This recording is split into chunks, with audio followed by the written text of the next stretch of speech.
তো নমস্কাৰ বন্ধুসকল, মোৰ ইউটিউব চেনেললৈ আপোনালোকক পুনৰবাৰ স্বাগতম জনাইছোঁ অন্য এটি নতুন ভিডিঅ'লৈ। ইতিমধ্যে আপোনালোকে গম পাইছে যে 2024 আৰু 2026 যিটো DLED কোৰ্চ তাৰ প্ৰি এণ্ট্ৰি টেষ্ট হ'বলৈ গৈ আছে ছেপ্টেম্বৰত। গতিকে তাৰ এডমিশ্যন প্ৰক্ৰিয়া এতিয়া চলি আছে, অনলাইন প্ৰচেছ। তো প্ৰথমতে গোটেই ডিটেইলছখিনি ন'টিফিকেশ্যনখন আপোনালোকক এবাৰ ভালদৰে বুজাই দিব বিচাৰিছোঁ। তো যদি আপোনালোকে মোৰ চেনেলটো নতুনকৈ আহিছে তেন্তে এবাৰ ছাবস্ক্ৰাইব কৰি লওক, আৰু যদি কিবা অসুবিধা পায় আপোনালোকে কমেণ্টত মোক সুধিব পাৰে। তো কি কৈছে, state council of educational research and training অৰ্থাৎ SCRT আছামে এখন ৰিলিজ কৰিছে 2 year diploma in DLED course, diploma in elementary education for the session 2024-26। আৰু যিবিলাক ইণ্টাৰেষ্টেড এণ্ড এলিজিবল কেণ্ডিডেটছ, যিবিলাক ইণ্টাৰেষ্টেড হয় আৰু যিবিলাকে যোগ্য আছে তেওঁলোকে এপ্লাই কৰিব পাৰে। যিটো প্ৰি এণ্ট্ৰি টেষ্ট ছেপ্টেম্বৰত হ'বলৈ গৈ আছে। তো আহক গোটেই ডিটেইলছখিনি প্ৰথমতে ভালদৰে চাওঁ। তো কোৰ্চটো হৈছে 2 বছৰ, নামটো কি DLED, diploma in elementary education, ঠিক আছে।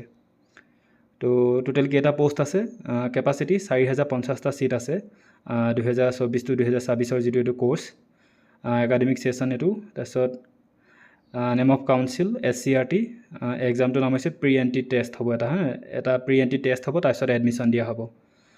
এক্সাম হ'ব ছেপ্টেম্বৰ 8 তাৰিখে 2024, সেইদিনাখন ছানডে পৰিব। তাৰপিছত এইকেইটা হেল্পলাইন নম্বৰ দি থৈছে, কিবা যদি সুধিবলগীয়া আছে তেন্তে সুধিব পাৰে হেল্পলাইন নম্বৰকেইটাত। তাৰপিছত এডুকেশ্যন কোৱালিফিকেশ্যন কি লাগিব বুলি কৈছে, the applicant must have passed higher secondary, higher secondary pass কৰিব লাগিব, বা ইয়াৰ ইকুইভেলেণ্ট কিবা যদি আপুনি পাছ কৰিছে সেইটোও হ'ব। আৰু মিনিমাম কিমান লাগিব, 50 মাৰ্কছ লাগিব, যিটো এভাৰেজ আপোনাৰ পাৰ্চেণ্টেজটো, ঠিক আছে।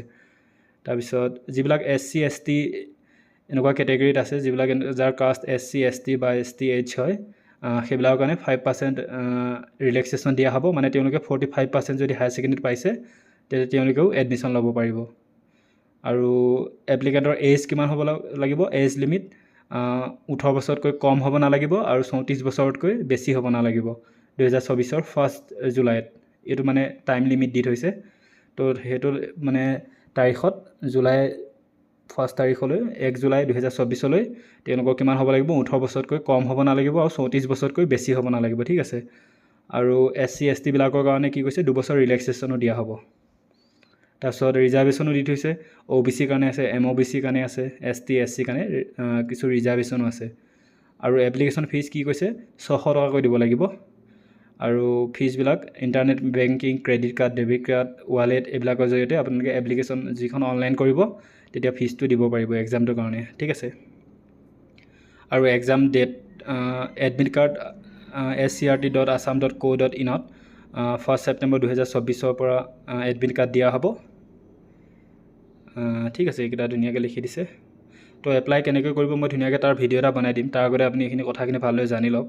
আৰু এইটো DLED এক্সামৰ কাৰণে আপুনি কি কি কিতাপ পঢ়িব লাগিব মই তাৰ লিংক ডেছক্ৰিপশ্যনত দি দিম। আপুনি কিতাপখন এমাজনৰ পৰা অনলাইন কৰিব পাৰে আৰু ধুনীয়াকৈ পঢ়িব।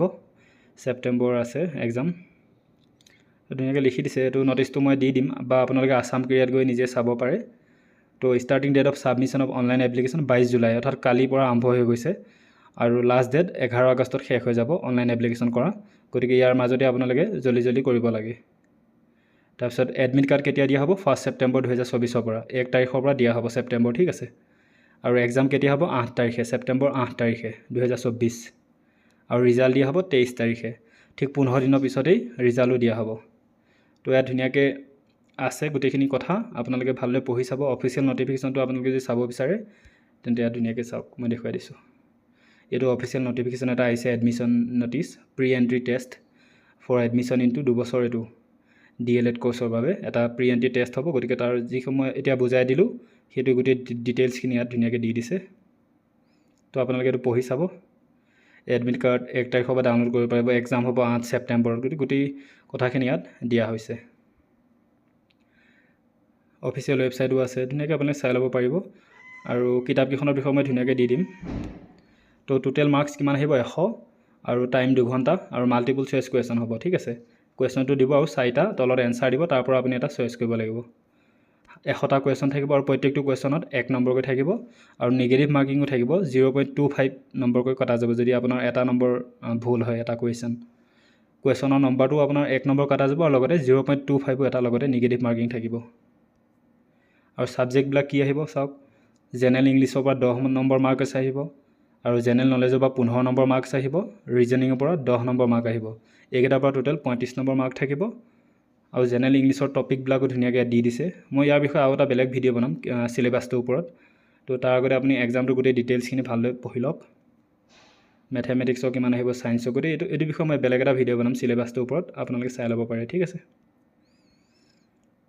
তো ইয়াৰ অনলাইন কেনেকৈ কৰে ইয়াৰ বিষয়ে মই এটা বেলেগ ভিডিঅ' বনাম এতিয়া জাষ্ট আপোনাক খালি নটিচটো মই ভালদৰে জনাই দিছোঁ যে DLED কোৰ্চৰ কাৰণে যিটো প্ৰি এণ্ট্ৰি টেষ্ট তাৰ নটিচ আউট হৈ গৈছে তো ঠিক আছে ইয়াৰ অনলাইন কেনেকৈ কৰিব পাৰে মই এটা বেলেগ ভিডিঅ' বনাম আপোনালোকে চাব আৰু মোৰ চেনেলটো ছাবস্ক্ৰাইব কৰিবলৈ নাপাহৰিব তো ইয়াৰ অনলাইন কেনেকৈ কৰে মই ধুনীয়াকৈ বুজাই দিম আপোনালোকে কৰিব পাৰিব ঠিক আছে ভিডিঅ'টো ভাল লাগিলে যদি লাইক আৰু শ্বেয়াৰ কৰক আৰু যিবিলাকে DLED এডমিশ্যন ল'বলৈ বিচাৰিছে তো তেওঁলোকলৈ ভিডিঅ'টো শ্বেয়াৰ কৰিব লাগে ঠিক আছে আকৌবাৰ কৈছোঁ অনুগ্ৰহ কৰি মোৰ ভিডিঅ'টো এবাৰ ছাবস্ক্ৰাইব কৰি ল'ব ধন্যবাদ